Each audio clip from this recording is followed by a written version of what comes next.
Jadi listening bagian dari kognitif, dan seperti apa nanti akan saya jelaskan untuk slide awal, kemudian yang slide berikutnya akan dijelaskan oleh teman saya. Nah, ini bisa langsung masuk ke slide pertama. Pendekatan kognitif menekankan proses berpikir siswa saat belajar listening seperti memahami, mengingat, dan menafsirkan informasi. Di sini sebagai contohnya, guru memutar audio percakapan sederhana dan meminta siswa fokus pada ide utama. Jadi pendekatan kognitif dalam segi listening ya, itu seperti mendengarkan. Jadi kunci utama adalah mendengarkan. Ini ada formula untuk kognitif bisa tulis.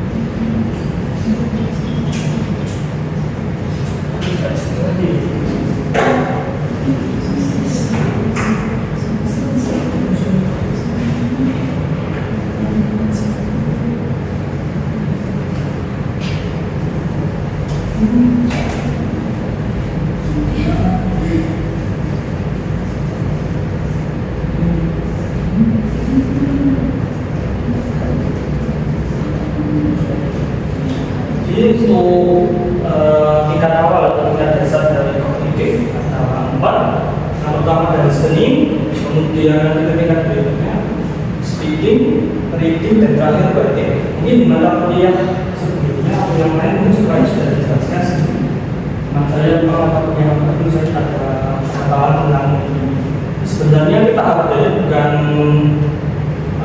subang, tapi ini jadi satu rangkaian 4. Kemudian di bawahnya ada 3. Pertama itu vocabulary,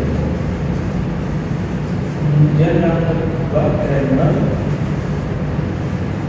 yang ketiga pronunciation.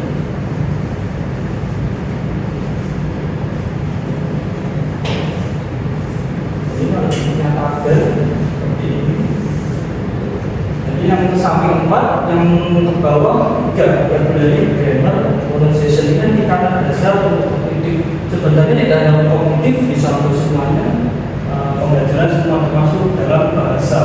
Bisa bahasa Inggris, bisa bahasa asing yang lainnya, cuma istilahnya berbeda. Ini adalah untuk rumus kognitif dasar ya. Ini saya bisa pengertian pendekatan kognitif. Pendekatan kognitif dalam pembelajaran. Pendekatan kognitif adalah pendekatan yang meningkatkan proses mental siswa dalam memahami informasi. Di sini contoh, siswa diminta menjelaskan kembali isi audio dengan kata-kata sendiri. Dalam kata pentingnya menjelaskan kembali audio yang telah didengarkan. Jadi ini maksudnya kita ada beberapa speaking. Yang pertama mendengarkan listening, yang kedua speaking. Jadi level 2 untuk kognitif yaitu berbicara. Ini setelah mendengar, yang pertama memahami, mendengarkan, kemudian mengingat dari audio tersebut, baru bisa dibicarakan atau didiskusikan atau tepatnya diaudienskan atau seperti yang saya lakukan sebelumnya. Ini slide berikutnya. Pengertian listening. Listening sebagai keterampilan bahasa. Listening adalah kemampuan mengenali pesan yang disampaikan secara lisan melalui proses mendengar dan berpikir. Jadi contohnya siswa mendengarkan pengumuman lalu menjawab pertanyaan tentang waktu dan tempat. Ini maksudnya ke speaking juga, listening kemudian speaking. Dan ini sama, cuma disitu dijelaskan sebagai pengumuman.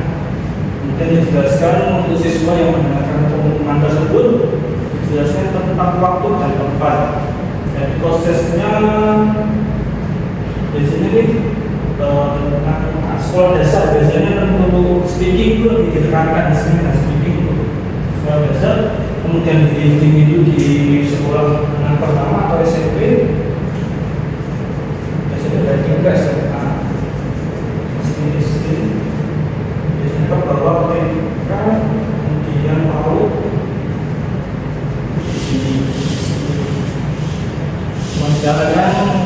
kadang sering dari TK dikaitkan dengan speaking, kadang SMP yang lebih banyak membaca atau sudah bisa writing atau menulis.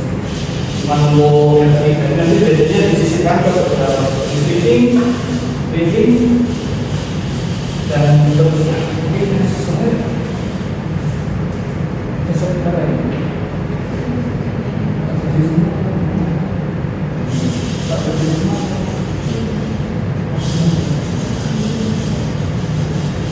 Peran kognitif dan listening. Peran proses kognitif dalam listening adalah melibatkan perhatian, pemahaman, ingatan untuk menangkap makna besar. Contoh siswa menangkap informasi penting dari audio untuk menjawab soal. Kalau untuk dari contohnya sendiri sudah masuk ke writing ya. Jadi setelah mendengarkan informasi itu kemudian dicatat, kemudian menjadi writing atau bentuk tulisan. Jadi bisa dilakukan seperti itu. Mungkin saja biasanya mungkin hampir sama sih.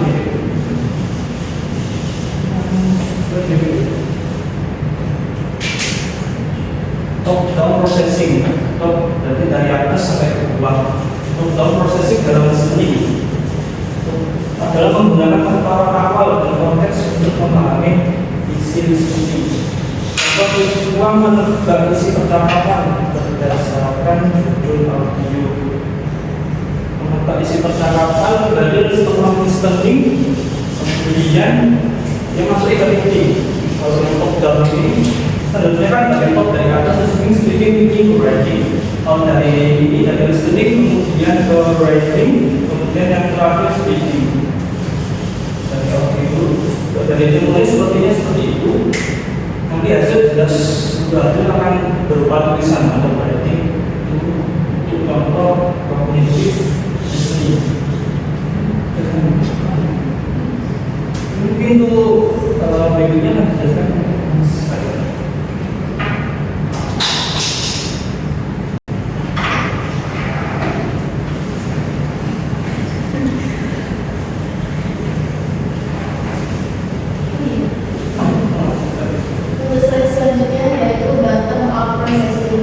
Processing dalam listening yaitu fokus pada bunyi, kata, dan struktur kalimat untuk memahami makna. Contohnya yaitu siswa mendengarkan audio untuk mengenali kata kunci tertentu. Contohnya kayak kita mendengarkan audio berulang-ulang dan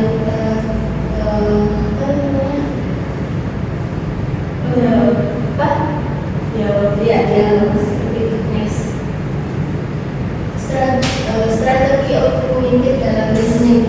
Strategi pembelajaran listening yaitu untuk membantu siswa memproses dan menyimpan informasi secara efektif.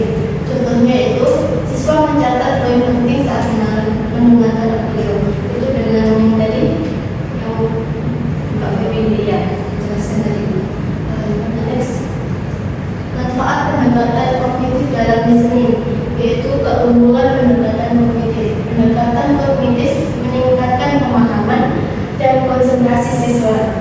Contohnya yaitu siswa mampu menjawab pertanyaan listening dengan jawaban yang tepat. Contohnya kayak kita diberi tugas untuk mendengarkan audio dan kita menjawab pertanyaan itu tadi. Untuk next, sekian kesimpulannya seperti yang saya jelaskan di awal, 4 tingkatan, samping dan 3 ke bawah. Ini kayak masuk yang ke top dan top tadi. Ini saya masukkan dari listening, speaking, kemudian writing. Kalau yang bertolak ini tidak ini mungkin dari trainer sama pronunciation itu bunyinya seperti itu. Ini dari sini ada yang digunakan. Kita juga tidak tahu dia berkaitan dengan pikiran. Mungkin bisa diperjelaskan dari ini, bisa diperjelaskan hubungan yang di dunia itu apa sih? Apakah relevansinya itu secara listening itu berkaitan dengan atau ada hubungan lain saja? Teori dasar dari kognitif itu menyangkut dari segi mental pembelajar atau siswa. Kemudian untuk listening itu bagian dari proses pembelajaran kognitif. Mungkin kalau sebagai contoh, kalau misal katakanlah ada orang tunggangu ya atau tidak bisa listening, itu maka pembelajarannya biasanya ada skip atau dilewati langsung serta hadirnya langsung ke speaking atau berupa tulisan. Dari speaking berupa writing, akhirnya berbicara tapi tetap perangkatannya melalui tulisan. Itu sebagai contoh kalau apabila listening tidak bisa dipakai atau sifatnya ini harus dipengaruhi seperti ini. Kalau orang yang tidak bisa mendengarkan, bagaimana tentang belajar listening, maka langsung ke speaking tapi dan bentuknya perangkatannya tulisan. Jadi lebih ke mental ya, kalau misalnya mental atau kepakai indera.